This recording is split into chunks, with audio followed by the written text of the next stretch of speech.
Hello दोस्तों, स्वागत है आपका एटॉमिक स्ट्रक्चर के लेक्चर सीरीज पार्ट नंबर 13 में। प्रीवियस लेक्चर में हम लोगों ने देखा था कि किस प्रकार से बोर ने रदरफोर्ड के एटॉमिक मॉडल के दोषों और खामियों को दूर किया और अपना एक नया एटॉमिक मॉडल दिया जिसे बोर्स एटॉमिक मॉडल के नाम से जाना जाता है। ये काफ़ी साइंटिफिक और इफेक्टिव तरीका था एटम के स्ट्रक्चर और कंपोजिशन को एक्सप्लेन करने का। हालांकि बाद में इसमें बहुत सारी खामियां भी पाई गईं, जैसे कि पहला जो खामी था वह यह था कि ये मल्टी इलेक्ट्रॉन स्पेसीज़ के स्पेक्ट्रा को एक्सप्लेन नहीं कर पाता था। ये सिर्फ सिंगल इलेक्ट्रॉन स्पेसीज़ के जो स्पेक्ट्रा थे उसको एक्सप्लेन कर पा रहा था। सिंगल इलेक्ट्रॉन स्पेसीज़ जो है वो उस तरह के स्पेसीज़ होते हैं जिनमें सिर्फ एक इलेक्ट्रॉन पाया जाता है, जैसे कि हाइड्रोजन, इसके पास एक इलेक्ट्रॉन ही है। हीलियम प्लस, इसके पास भी सिर्फ एक इलेक्ट्रॉन है। लिथियम प्लस प्लस, इसके पास भी एक इलेक्ट्रॉन है। बेरिलियम 3 प्लस, इसके पास भी सिर्फ एक इलेक्ट्रॉन है। तो ये हमारे सिंगल इलेक्ट्रॉन स्पीसीज़ कहे जाएंगे और सिर्फ बोर्स एटॉमिक मॉडल सिर्फ इसी तरह के स्पीसीज़ पर वैलिड होंगे। मल्टी इलेक्ट्रॉन स्पीसीज़ जैसे कि lithium, beryllium, helium, nitrogen, oxygen, ये सारे जो हैं मल्टी इलेक्ट्रॉन स्पीसीज़ हैं, तो उन पे ये वैलिड नहीं होगा। पहला ये दोष था। दूसरा जो दोष था वह यह था कि स्टार्क और जीमान इफेक्ट को ये एक्सप्लेन नहीं कर पाता। इसके बारे में हम लोग फर्दर नए वीडियोज़ में पढ़ेंगे। ये हाइजेनबर्ग अनसर्टेनिटी प्रिंसिपल जो कि हम लोग आगे नेक्स्ट वीडियो में पढ़ने वाले हैं उसको भी एक्सप्लेन नहीं करता है। ये सारे कुछ दोष थे जो कि बाद में जब हमारा quantum mechanical model of atom आया, सोलिंजर ने हमें एक नया एटॉमिक मॉडल दिया और चीज़ों को एक्सप्लेन करने की कोशिश की क्वांटम मैकेनिकली, तब हमें सारी चीज़ें क्लियर हो गई और बोर का जो दोष था वो भी ठीक हो गया। आज का जो हमारा टारगेट है वो समझना है कि बोर ने किस प्रकार से किसी ऑर्बिट का रेडियस को कैलकुलेट किया। How to find the radius of an orbit is the main thing that we are going to learn here. तो आइए सबसे पहले समझते हैं कि बोर ने इस चीज़ को कैसे किया। बोर ने अपने एटॉमिक मॉडल में कहा कि एक एटम होती है जिसमें जो न्यूक्लियस है वो सेंटर में रहता है और इलेक्ट्रॉन इस न्यूक्लियस के चारों तरफ एक सर्कुलर पाथ को, फिक्स्ड ऑर्बिट को फॉलो करते रहता है। इस इलेक्ट्रॉन के ऊपर दो तरह के फोर्स लगते हैं, एक सेंटर की ओर अर्थात न्यूक्लियस की ओर, सेंटर की ओर, जिसे हम लोग सेंट्रीपिटल फोर्स के नाम से जानते हैं, FC सेंट्रीपिटल फोर्स। और इस इलेक्ट्रॉन के ऊपर दूसरी फोर्स लगती है सेंटर से दूर, जिसे सेंट्रीफ्यूगल फोर्स कहते हैं, CF। दोनों मैग्नीट्यूड में बराबर होते हैं लेकिन उनकी दिशाएं, डायरेक्शन अलग अलग होती हैं, इसलिए यह इलेक्ट्रॉन अपने एक फिक्स्ड सर्कुलर पाथ को मेंटेन रख पाती है, वरना ये इस न्यूक्लियस से आके टकरा जाती है। ऐसा होता नहीं है क्योंकि ये दोनों फोर्स इक्वल मैग्नीट्यूड में होते हैं और दोनों काउंटर बैलेंस कर लेते हैं। यहाँ पे दूसरी बात गौर करनी है, उन्होंने बोली कि यहाँ पे जो सेंट्रीपिटल फोर्स लग रहा है सेंटर की ओर, वह एक्चुअली इलेक्ट्रोस्टैटिक फोर्स है, कुलोम्बिक फोर्स जिसे कहते हैं हम लोग। तो ये एक्चुअली सेंट्रीपिटल फोर्स है वो इलेक्ट्रोस्टैटिक फोर्स ही है, कुलोम्बिक फोर्स ही है, क्योंकि यहाँ जब दो चार्ज बॉडीज़ हों तो उनके बीच में फोर्स ऑफ अट्रैक्शन जो लग रहा है वह इलेक्ट्रोस्टैटिक फोर्स ऑफ अट्रैक्शन कहा जाएगा। यहाँ पे हमारा जो न्यूक्लियस है वो इस इलेक्ट्रॉन को अट्रैक्ट करेगा, अपनी ओर खींचने की कोशिश करेगा, क्योंकि यह हैवी होता है तो यह क्या करेगा, इलेक्ट्रॉन को खींचने की कोशिश करेगा। इलेक्ट्रॉन की मास कम होती है तो ये इस न्यूक्लियस को अपनी तरफ खींच नहीं पाएगा, बल्कि ये खिंचाव महसूस करेगा, लेकिन खिंचाव महसूस नहीं कर पाता, वो अपनी जगह पे बने रहता है, सर्कुलर पाथ को फॉलो करते रहता है, क्योंकि दोनों इक्वल फोर्सेज होते हैं अपोजिट डायरेक्शन में। ऐसा रदरफोर्ड का भी कहना था और ऐसा बोर ने भी ये बात हमें कह दी। अब आगे फर्दर आप वीडियोज़ में देखेंगे, आप फिजिक्स में देखते होंगे कि जब हमारे पास दो चार्ज हों, मान लेते हैं ये हमारा चार्ज बॉडी Q1 है और ये हमारा चार्ज बॉडी दूसरा Q2 है, दोनों के बीच डिस्टेंस R है, तो दोनों के बीच में एक इलेक्ट्रोस्टैटिक फोर्स ऑफ अट्रैक्शन लगता है जो कि इक्वल होता है 1/4πε0 Q1 × Q2 बाय R², जहाँ पे Q1 हो गया पहला पार्टिकल का चार्ज, Q2 हो गया दूसरा पार्टिकल का चार्ज, इलेक्ट्रॉन का चार्ज, R हो गया दोनों के बीच का डिस्टेंस। एक्चुअली यहाँ R ही क्या बताता है, इसका रेडियस बताता है। ε0 हो गया इसकी परमिटिविटी। तो ये सारी चीज़ें हम लोगों को आगे देखनी है। आप इसे समझ लें कि ये दोनों चार्ज पार्टिकल के बीच में इतना फोर्स लगेगा, यही हमारा इलेक्ट्रोस्टैटिक फोर्स है। दूसरा जो चीज़ सीखना है, हमें यह सीखना है कि इस चार्ज पार्टिकल यानी इलेक्ट्रॉन के ऊपर सेंटर की तरफ एक और फोर्स लग रही है जिसे सेंट्रीपिटल फोर्स कहते हैं, और सेंट्रीपिटल फोर्स इक्वल होता है mv²/r के। तो ये हमारे पास दो इक्वेशन है, इसे आप याद रखेंगे।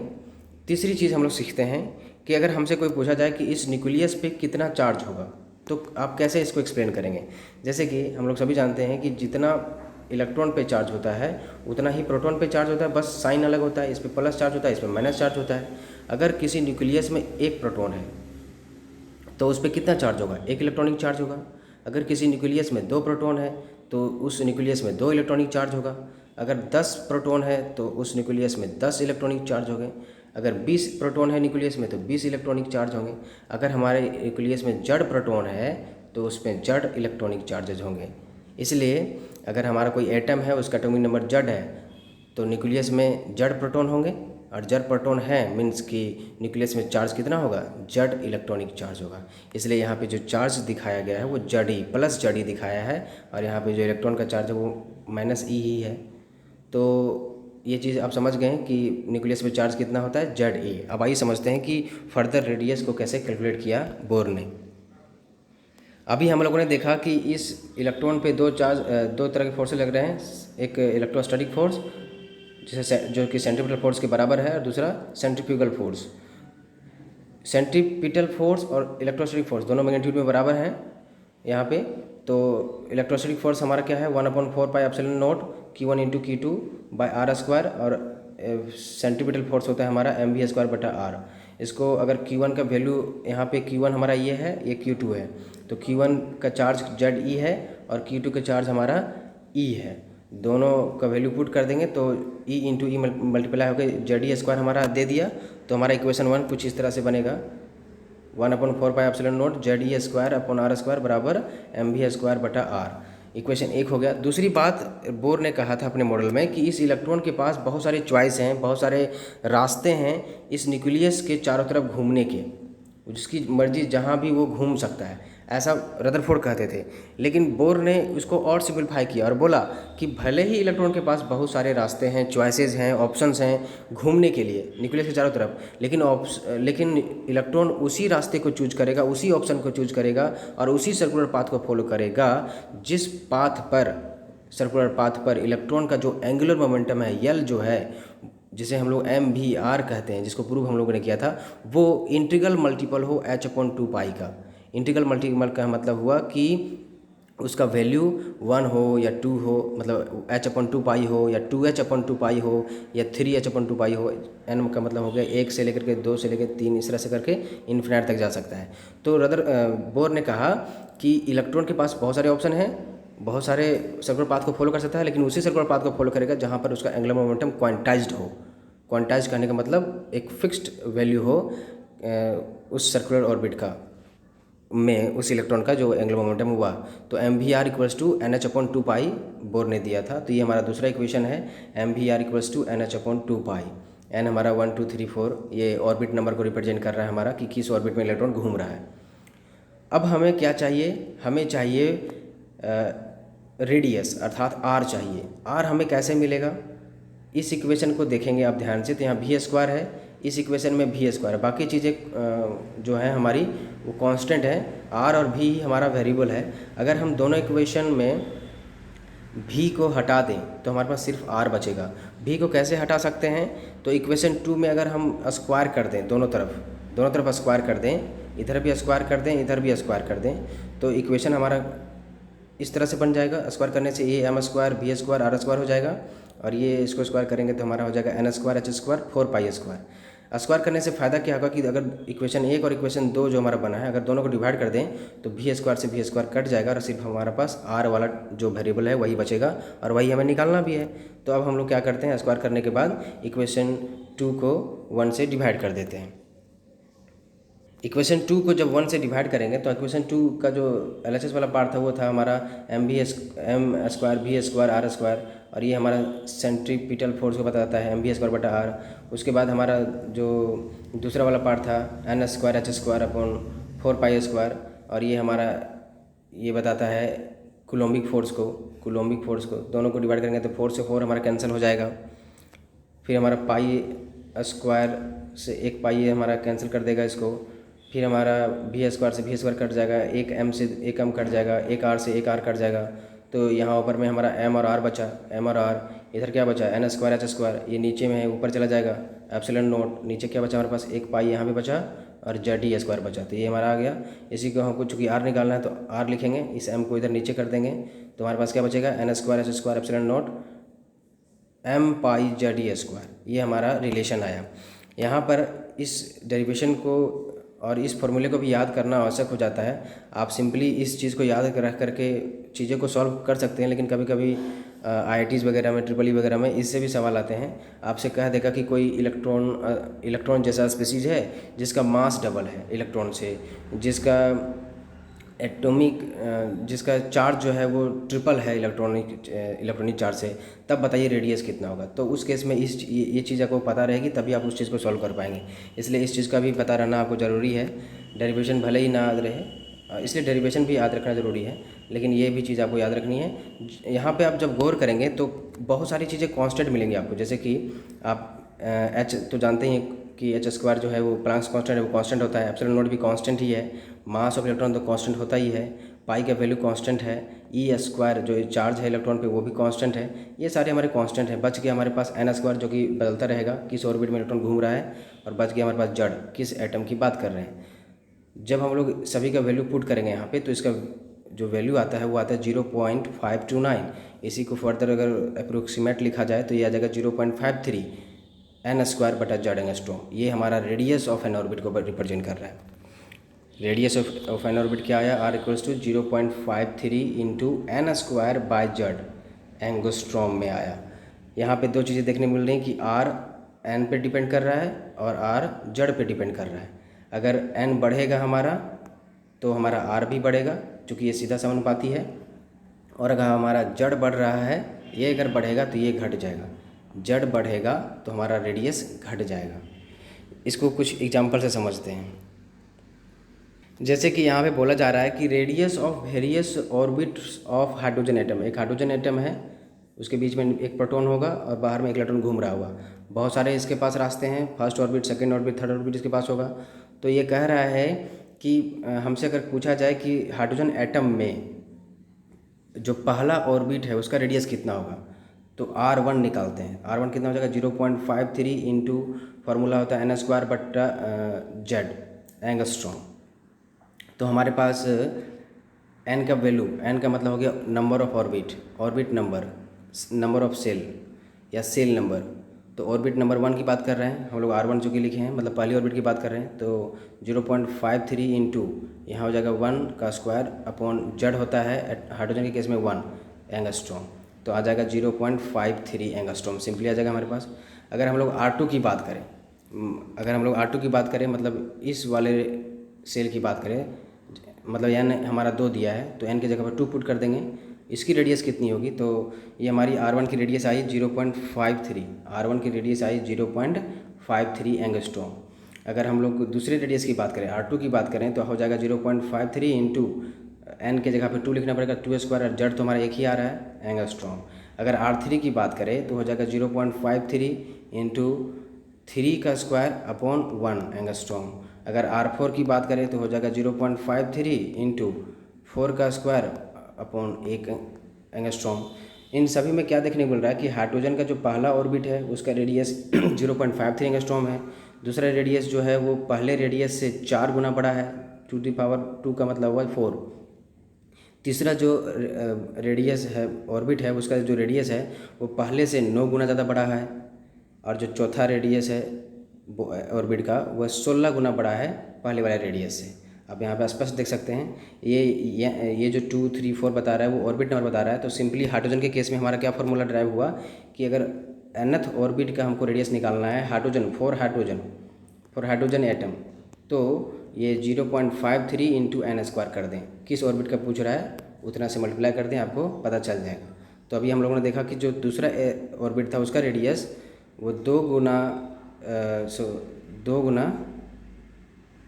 टू द पावर 2 गुना बड़ा था R1 से।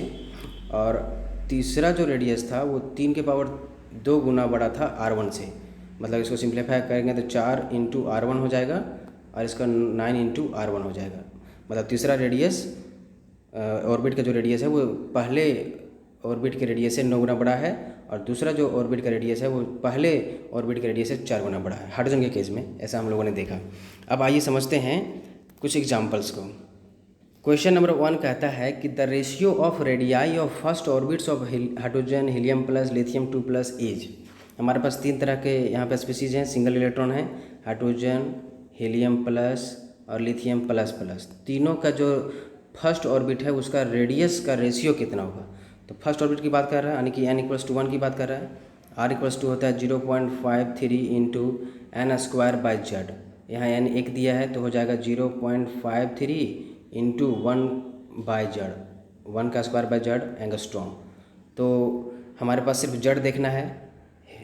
हाइड्रोजन के केस में, हाइड्रोजन हमारा है तो हाइड्रोजन के केस में जो जेड होता है वो 1 होता है, हीलियम के केस में जेड होता है 2, लिथियम के केस में जेड होता है 3। तो सभी का रेशियो निकालेंगे अगर, तो हमारा कितना आ जाएगा। अगर हाइड्रोजन की निकालनी चाहे तो सभी में ये तो कांस्टेंट है 0.53 इंटू 1 अपॉन जेड का हाइड्रोजन केस में 1 हो गया।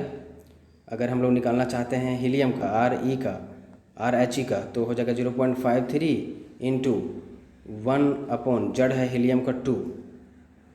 तो सभी का रेशियो निकालेंगे तो हमको रेशियो क्या देखने को मिल रहा है, R hydrogen ratio R helium plus ratio R lithium plus plus equals to, इसका 1/1 आया था, इसका 1/2 आएगा, इसका 1/3 आएगा।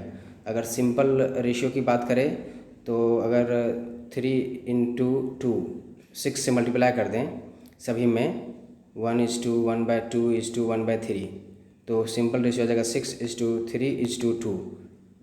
तो ये हमारा सिंपल होल नंबर रेशियो हो गया। तो हमारा जो हाइड्रोजन हीलियम प्लस और लिथियम 2 प्लस का जो रेडियस का जो रेशियो है वो 6:3:1 आएगा। मतलब हाइड्रोजन का जो रेडियस है वो 6 टाइम्स बड़ा होगा, मतलब 6:2 रेशियो का होगा इन कंपेयर टू लिथियम से। लिथियम सबसे छोटा रेडियस वाला होगा, एटॉमिक नंबर इसका सबसे ज़्यादा है, इसलिए ये हमारा रेशियो आ गया। दूसरा क्वेश्चन देखते हैं। दूसरा क्वेश्चन पूछा जा रहा है कि बोर्स मॉडल में एटॉमिक रेडियस पहला ऑर्बिट का R1 है, मतलब फर्स्ट ऑर्बिट का रेडियस R1 दिया है, तो पूछ रहा है कि फोर्थ ऑर्बिट का यानी कि R4 फोर्थ ऑर्बिट का रेडियस कितना होगा। तो हम लोग जानते हैं R= क्या होता है 0.53 into N square upon Z angstrom. यहाँ पे फर्स्ट ऑर्बिट की बात कह रहा था, जेड तो हमारा कुछ इसके बारे में कुछ नहीं बोला गया है तो इसको इसी तरह से रखेंगे। और हमें फोर्थ ऑर्बिट की पूछ रहा है, n=4 दिया है हमें, तो फोर्थ का वैल्यू पुट कर देंगे 0.53 इंटू एन की जगह पे 4 पुट कर देंगे बाय जेड, तो जेड ही रहने देते हैं। इसको थोड़ा और अगर इलाबोरेट इसको इस तरह लिख सकते हैं हम लोग 1/जेड इंटू 4 का स्क्वायर। ये हमारा किसको रिप्रेजेंट कर रहा है, पहले ऑर्बिट के रेडियस को। तो ये हमारा आ जाएगा R1 इंटू 4 का स्क्वायर यानी कि 16, यानी कि 16 R1 आ जाएगा।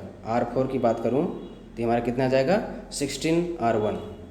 चौथा अगर ऑर्बिट की बात करें उसकी रेडियस वो पहले वाले रेडियस से 16 गुना बड़ा होगा, क्योंकि जो रेडियस होता है वो सिंपली डिपेंड करता है n के स्क्वायर का सीधा समानुपाती होता है। तीसरा जो क्वेश्चन है आइए देखते हैं उसको। तीसरा क्वेश्चन कहता है कि एक हाइड्रोजन एटम है, बीच में हमारा न्यूक्लियस है, एक प्रोटॉन है, उसमें इलेक्ट्रॉन घूम रहा है। तो कहता है कि इलेक्ट्रॉन एक 4.768 एंगस्ट्रॉम की दूरी पर है न्यूक्लियस से, मतलब ये दोनों के बीच की दूरी अर्थात R हमारे पास दे दिया है इतना। तो पूछ रहा है कि इस इलेक्ट्रॉन का एंगुलर मोमेंटम कितना होगा, L कितना होगा। तो L जानते हैं NH/2 होता है। तो अगर हमें n कहीं से मिल जाए तो हम लोग ये तो जानते हैं कांस्टेंट होता है, ये भी कांस्टेंट है।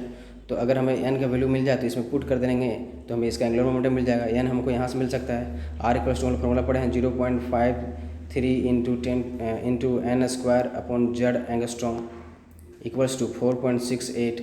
यहाँ पे जेड का जो वैल्यू होगा, हाइड्रोजन का केस बोल रहा है तो यहाँ पे एक वैल्यू आ जाएगा, बचा रह गया हमारे पास एन स्क्वायर, ये गुना में इधर आएगा भागम हो जाएगा। सॉल्व करेंगे तो n का वैल्यू हमें मिल जाएगा, n का जो वैल्यू आएगा इसे यहाँ पुट कर देंगे और इस प्रकार से हम एंगुलर मोमेंटम इलेक्ट्रॉन का निकाल सकते हैं। लास्ट क्वेश्चन देखते हैं हम लोग। इसमें क्वेश्चन पूछ रहा है the correct order of radius of first orbit of hydrogen helium plus lithium 2 plus beryllium 3 plus H। तो हमारे पास हाइड्रोजन है, फिर हीलियम प्लस है, फिर लिथियम 2 प्लस है, फिर बेरिलियम 3 प्लस है। करेक्ट ऑर्डर पूछा जा रहा है। तो रेडियस का फॉर्मूला होता है 0.53 into N square upon Z angstrom. तो सभी का फर्स्ट ऑर्बिट की बात कर रहा है तो ये इससे कंपेरिजन नहीं हो पाएगा, जेड सबका अलग है तो इससे हम लोग तुलना कर सकते हैं सभी स्पेसीज़ का। तो जेड अगर हाइड्रोजन की बात करें तो इसका एटॉमिक नंबर 1, इसका 2 होता है एटॉमिक नंबर, इसका 3 होता है, इसका 4 होता है। तो जिसका चूँकि जेड नीचे है तो जेड अगर बढ़ेगा तो रेडियस हमारा घट जाएगा। तो सबसे ज़्यादा जेड किसका है, बेरिलियम का, तो बेरिलियम का सबसे रेडियस कम होगा, सबसे कम वाले रेडियस है, तो इसको यहाँ से लिखते हैं बेरिलियम 3 सबसे कम वाला रेडियस है। फिर जड है कम लिथियम का, तो लिथियम 2 प्लस यहाँ सबसे पहले आएगा, फिर आएगा हीलियम प्लस का, और सबसे बड़ा जो रेडियस होगा वो आएगा हाइड्रोजन का रेडियस। तो ये हमारा ऑर्डर करेक्ट ऑर्डर हो गया सभी के रेडियस का। आपने देखा कि रेडियस जो है वो दो बातों पर डिपेंड कर रही है कि किस ऑर्बिट में इलेक्ट्रॉन घूम रहा है, यानी कि एन के वैल्यू पर डिपेंड कर रहा है, और दूसरा जड़ के वैल्यू पर डिपेंड कर रहा है।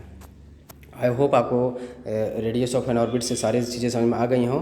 किसी तरह का डाउट अगर हो फिर भी तो मुझे आप कमेंट सेक्शन में पूछ सकते हैं। Thank you for watching my videos. Please do subscribe and share to your friends and colleagues. Thank you.